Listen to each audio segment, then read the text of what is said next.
কয়েকদিন পরই শুরু হতে চলেছে বেঙ্গল প্রো টি20 লিগ বিপিএল। ইডেন গার্ডেন্সে অনুষ্ঠিত হবে এই টুর্নামেন্টের ম্যাচগুলি। 8টি দল অংশ নেবে এই টুর্নামেন্টে। আর তার আগে শনিবার আয়োজিত হয়ে গেল রেশমি মিদনাপুর উইজার্ড দলের লোগো উন্মোচন সাংবাদিক সম্মেলন, যেখানে উপস্থিত ছিলেন প্রাক্তন ভারতীয় ক্রিকেটার লক্ষ্মীরতন শুক্লা সহ এই সংস্থার আধিকারিকেরা। এই টুর্নামেন্টে সাফল্য পাওয়ার বিষয়ে আশাবাদী এই দলের কর্মকর্তারা। পাশাপাশি এই টুর্নামেন্ট থেকে প্রচুর নতুন প্রতিভাবান ক্রিকেটার উঠে আসবে বলে মত লক্ষ্মীরতন শুক্লার। আইপিএলে বাংলার ক্রিকেটারদের খুব একটা দেখা যায় না। মূলত কলকাতার নাইট রাইডার্স দলে দীর্ঘদিন হয়ে গেল কোনো বাঙালি ছেলের দেখা নেই। তাই এই সমস্যা মেটাতে গুরুত্বপূর্ণ ভূমিকা নেবে বিপিএল। আগামী দিনে এই টুর্নামেন্ট থেকে আইপিএল ও ভারতীয় দলে বাঙালি ক্রিকেটারের সাপ্লাই লাইন তৈরি হবে বলে আশাবাদী রেশমি মিদনাপুর উইজার্ড দলের আধিকারিকেরা। প্রত্যেক দলে 2 জন করে মার্কি প্লেয়ার অর্থাৎ বাংলা টিমে খেলা প্লেয়ার অংশ নিতে পারবে। 2 জন ভালো তারকা প্লেয়ারের পাশাপাশি বাংলার বিভিন্ন ক্লাবে খেলা ভালো ফিট প্লেয়ারদের নিয়ে এবারের বেঙ্গল প্রো টি20 লিগে চমক দিতে প্রস্তুত তারা। শুধু মেদিনীপুর খড়গপুর না, এনাদের বেস হচ্ছে পুরো বেঙ্গল ওরিয়েন্টেড বেস। আপনি সুন্দরবনেও যদি কোনো ছেলে বা মেয়ে ভালো ক্রিকেট খেলে তাকেও আপনি দেখতে পারবেন। আর যদি আপনি একদম বাংলাদেশ বর্ডার যেখানে জাস্ট বাংলা শেষ হচ্ছে ওখানেও যদি কোনো ছেলে মেয়েকে যদি দেখেন তাহলে ওখান থেকেও সিলেক্ট হবে। তো এখানে মিদনাপুর আর খড়গপুর বলে কিছু নেই স্যার। 8টা নাম ফ্র্যাঞ্চাইজি ওরা প্রেসক্রাইব করেছিল, তো আমাদের আমাদের একটা লটারিতে পড়েছিল, তো আমরা ওটা নিয়েছি। তো আমাদের ওখানে ফরচুনেটলি আমাদের ওটা মেদিনীপুর একটা ইমোশন আছে, যেহেতু আমাদের ওখানে plan we have started from there. তো এটা আমরা ফরচুনেট কি আমরা রশ্মি মেদিনীপুর উইজার্ডস পেয়েছি। সৌরভ গাঙ্গুলি আমল থেকে এটা করানোর চেষ্টা হচ্ছিল, যখন উনি প্রেসিডেন্ট ছিলেন। এখনো উনি সিবি মাথার উপরে আছেন। সেনাসিস গাঙ্গুলি এখন প্রেসিডেন্ট আছেন, সেক্রেটারিজ আছেন। এই যে পুরো টিম মিলে এই যে এফার্ট লাগিয়ে সঞ্জয় দা কে আমাকে বলতেই হবে কি ওনার এই এফার্টটার জন্য, এই যে পুরো টিম এফার্ট জন্য আজকে বিপিএল যে জায়গায় দাঁড়িয়ে আছি, আমি প্রে আর হোপ করি, বিকজ এই অপরচুনিটিটা আমরা পাইনি আর এই জেনারেশনের ছেলেমেয়েরা পাচ্ছে। So I am very happy. আর 8খানা টিম দেখা যাবে, আর এখানে ইডেন গার্ডেনে খেলা হবে। আর এর থেকে ভালো স্কোপ হতে পারে, লাইভ খেলা হবে, হ্যাঁ না, বড় চ্যানেলে দেখানো যাবে। সো আমার মনে হয় কি it's a great exposure for Bengal. Waiting for the players drafting, that's it. কিন্তু এতদিন পর্যন্ত দেখা গেছে যে বেঙ্গল থেকে যখন আপনারাও খেলেছেন তখন প্রচুর এরকম বেঙ্গলের প্লেয়াররা ইন্ডিয়ান টিমে খেলেছে, ইন্ডিয়াকে রিপ্রেজেন্ট করেছে, কিন্তু এখন কি ট্যালেন্টের অভাব হয়ে গেছে বেঙ্গলে? আমার একদমই মনে হয় না। আমার মনে হয় কি স্কোপও আছে, ট্যালেন্টও আছে, সবকিছু আছে। হয়তো টাইমিংটা খুব একটা ভালো নয়, বাট অবভিয়াসলি 6-7 জন তো ইন্ডিয়ার হয়ে খেলছে আমাদের কারেন্ট টিমে আছে। আর কিছু কিছু ইয়াং ট্যালেন্ট আপনারা দেখতে পাচ্ছেন, ঘারামি আছে, কোরেল আছে, এরা ভালো খেলছে। সো আমার মনে হয় কি 1-2 বছরের মধ্যে কোর অফ বেঙ্গল প্লেয়ার আপনি দেখতে পাচ্ছেন আইপিএল আর ইন্ডিয়ার হয়ে খেলবে। আর বারবার আমি একটা জিনিস বলছি কি এই বিপিএলটা it's going to be game changer for Bengal sport. আর একটা প্রশ্ন যেটা যে অনেক প্লেয়াররা রয়েছে যারা টাকার অভাবে বা মানে তাদের ইনফ্রাস্ট্রাকচারের অভাবে তারা খেলতে পারে না, তাদের জন্য আপনারা কি আলাদা করে কোনো রকম ব্যবস্থা? দেখুন, আমি আমার কানে যখনই পড়ে, যখনই গ্রাম ডিস্ট্রিক্ট আর আমার তোমরা যারা মিডিয়ার বন্ধুরা আসো আমার কাছে, আমাকে অনেকজন ইনফরমেশন দেয় কি এই ছেলে বা এই মেয়ে যখনই কারো অসুবিধা হয় আমরা তাকে কলকাতায় ডেকে নিই বা তার কাছে আমরা জিনিসপত্র পৌঁছে দিই। অনেকজন জানে না, অভিষেক পোরেলের করোনার সময় এরকমই অবস্থা হয়েছিল, আমাকে ফোন করা হয়েছিল, ওকে 3 মাসের জিনিসপত্র অনেক কিছু করা হয়েছিল। সো এই জিনিসটা হাইডিং আছে।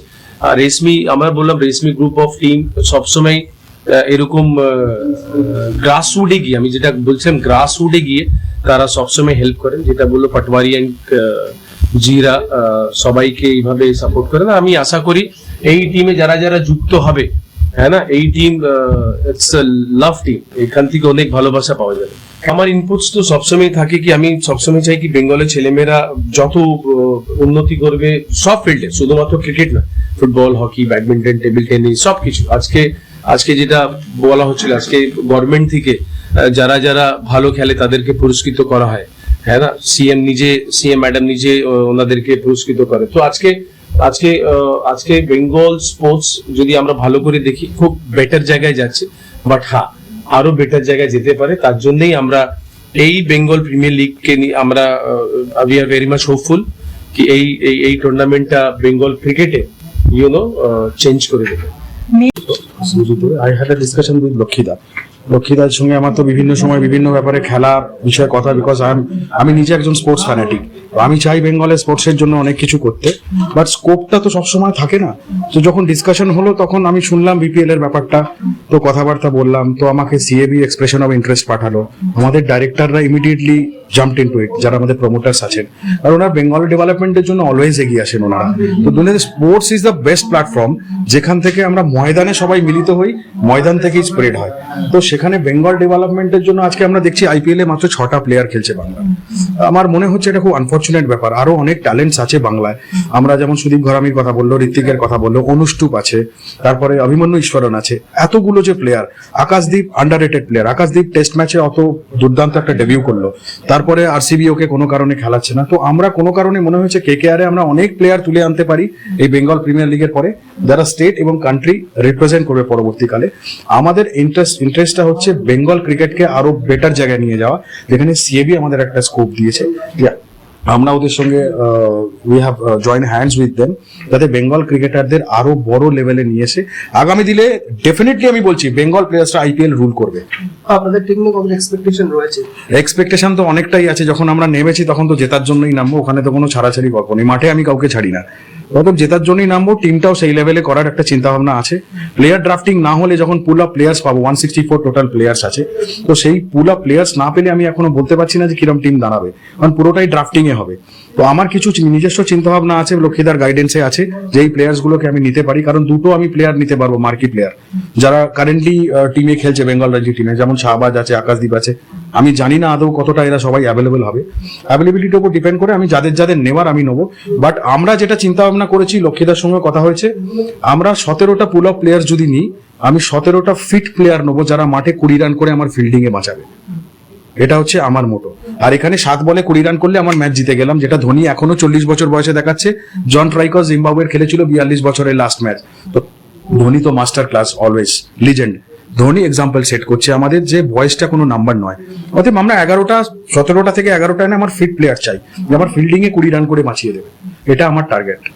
ছিলেন পরবর্তীকালে মনোজ খেলেছে, আমার মনে আছে মনোজদার মিনিং স্ট্রোক ছিল আইপিএল এ একটা। লক্ষ্মীদা আইপিএল খেলেছে, বাংলার হয়ে বিজয় হাজার ট্রফি চ্যাম্পিয়ন করেছে লক্ষ্মীদা, বাংলার এতদিনের ক্যাপ্টেন, একটা লিজেন্ড প্লেয়ার, যার ক্রিকেট নিয়ে চিন্তা ভাবনাটা খুব স্পষ্ট। আমরা অত্যন্ত দুর্ভাগ্য আমাদের যে কেকেআর এ কোনো বাংলার প্লেয়ার নেই। প্লেয়ার যে নেই এরকমটা নয় কিন্তু, বাট কোনো কারণে এরা অকশনে আসছে না।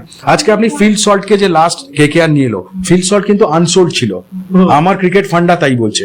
ফিল্ড সল্টকে যখন নিয়ে এলো, তা ফিল্ড সল্টকে নিয়ে এলো কেন? আমাদের একটা বিদেশি প্লেয়ার কেন জেসন রয় খেলবে না বললো, কারেক্ট? তো আমরা ফিল্ড সল্টকে যখন নিয়ে এলাম, তখন আমরা বাংলা থেকে 2-3টে প্লেয়ার কিন্তু নিতেই পারতাম। এরকম নয় যে বাংলার ট্যালেন্ট নেই। আজকে রঘুবংশী বলে যে প্লেয়ারটা খেলছে, কোথায়, কে চিনতো ওকে? কেউ তো চেনে না। কারণ এই ট্যালেন্ট হান্টটা হয়েছে। বেঙ্গল প্রিমিয়ার লিগ হলে কি হবে, আমরা গ্রামের প্রত্যন্ত এলাকা থেকে সেই সব প্লেয়ারদের ট্যালেন্ট চিনতে পারবো, যে প্লেয়ারগুলো অ্যাকচুয়ালি ট্যালেন্টেড। তো এইটা বেঙ্গল প্রিমিয়ার লিগের খুব হওয়া দরকার ছিল। আমার মনে হয় আগামী দিনে বাংলায় রুল করবে আইপিএল। সৌরভ রায় ও সপ্তর্ষি সেনগুপ্তর রিপোর্ট, ময়দান আপডেট।